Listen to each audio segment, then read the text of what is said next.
Hey everyone, Josiah here, President of the Game Development Club at UW-Platteville, and today I'm going to be walking you through some gameplay of one of our older projects called Dungeon. I'll go ahead and jump right into it. I'll hit play, and you'll come right in here to our game world. You can see it's kind of a standard fantasy medieval style RPG. We have a lot of features implemented in here. I'll get started with the dynamic UI. We have items that'll be highlightable and they'll display their names, such as this quest board and this door. Right now we don't have any quests and this door doesn't lead anywhere, so we're looking to implement those features in the future, but right now at least we have the highlighting system done for them, just kind of the foundation. We also have NPCs like William Thatcher and Henry Carver. These guys are all considered vendors and they all sell the same items at this point. We do have a random loot system, which you'll see in a little bit. But right now, these vendors, just as placeholders, are all selling the same old crappy items. So I'll go ahead and click on this guy to open up the shop inventory. I just got to get closer, and then here we go. So you can see that his items are all pretty crappy. In fact, yeah, it looks like all of them just have, no stats. I think we cleared these stats out because we had them all really powerful at one point, and it was way too easy to play this game. So when we released this most current build, we just wiped them all to zero. Otherwise, the game was really easy. So you'll see how challenging it is to play this without these items in the future. Here's one merchant that if you do play our game, you'll want to stop at. He sells healing potions and mana potions, which are extremely useful when you're fighting in the dungeon. So I'll go ahead and buy one of each, and then I'll just close out of the shop inventory. And I'll walk around here in our village. It's kind of quaint, neat little fantasy village. There's a chest over here that you can open. It's got some loot in it. It has Death's Bite, which used to be this really good axe that killed anything in one hit, and we just used it for testing the game out, running through our dungeon with the all-powerful weapon. We also wiped the stats on that, unfortunately, so you're going to have to be creative in how you beat these bots in a little bit. Go ahead and grab the gold and the Helmet of Intelligence. What's cool about the Helmet of Intelligence is it's actually named after its most powerful stat, which in this case is Wisdom. That is a randomly generated item. Here at the blacksmith, it looks like the same crappy item, so I'm not even going to worry about it. I will go ahead and equip that Helmet of Intelligence, though, because it does give me 23 armor, and right now I'm not currently wearing anything on my head. So I'll go ahead and click and drag this on over and drop that onto the helmet slot, which will increase my armor, and it'll also equip a helmet on my character. So if you see now, I do actually have a helmet on, and before, if you were noticing, I didn't have a helmet. So I'll take this off, sure enough, no helmet, and throw one back on, and now you see that helmet equipped. So now I'm just skipping forward a little bit. I ran around the village some more, but I think you guys have seen enough of that. I'm just going to cut right to the chase and start entering on into the dungeon. Right away, we get attacked by these zombie corpse type guys, and I press A to swing. You can also see some floating text, which is pretty neat.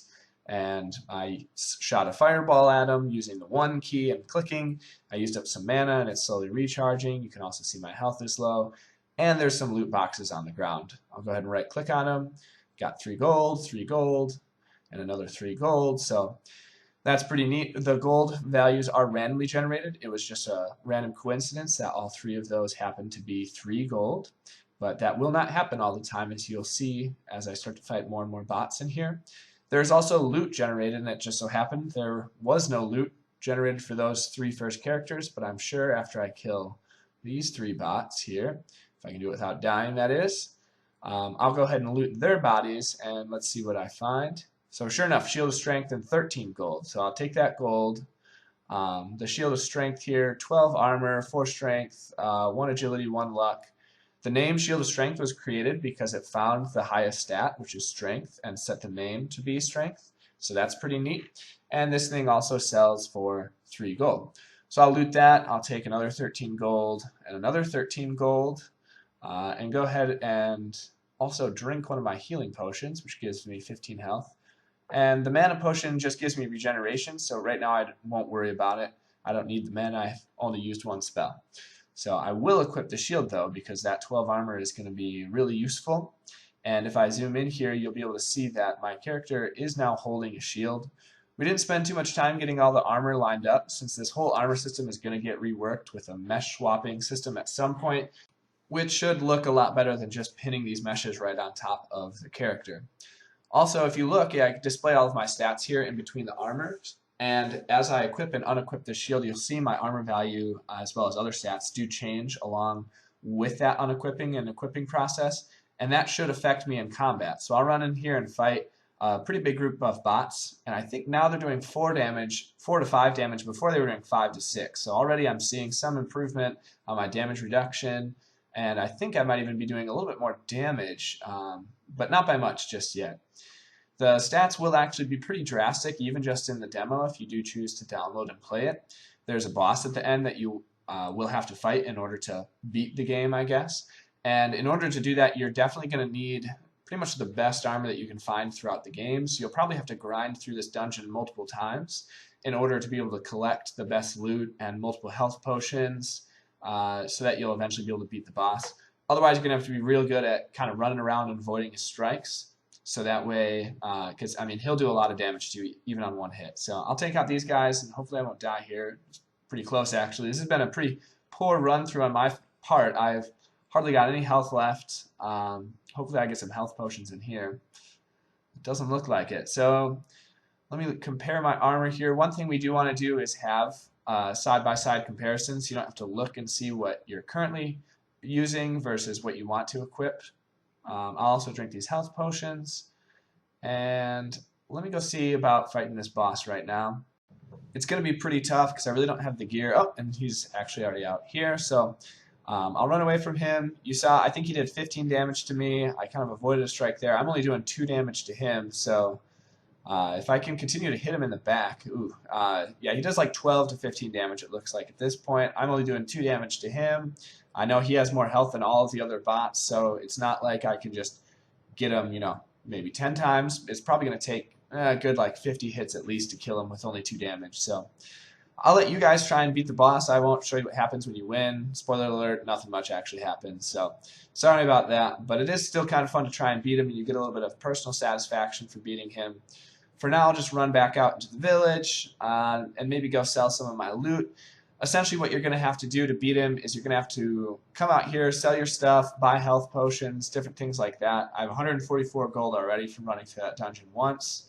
If you run back into the dungeon, you'll find that all the bots have respawned at full health and the boss will be at full health again.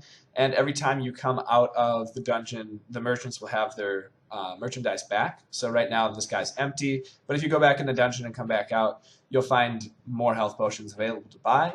So essentially, I think that if you grind through the game enough, you get the right loot and the number of potions that you need, you will actually be able to beat this game. And so that's really all there is to it. Here I am back in the dungeon. I can do this a couple of times to eventually get the loot that I need and hopefully beat them. But I'll leave that to you guys. I encourage you to download it. I'll post a link to download in the description of the video. It is a zip file. Just have to extract it and then you run the game. It's very simple. And so with that, I want to thank you for watching. I hope you enjoyed this video and I hope this looks intriguing. Please continue to check back and look for Game Development Club updates frequently. We do post things for both of our projects right now, Dungeon and Spirits in the Cemetery. So I'll leave this video. Thanks for watching, guys.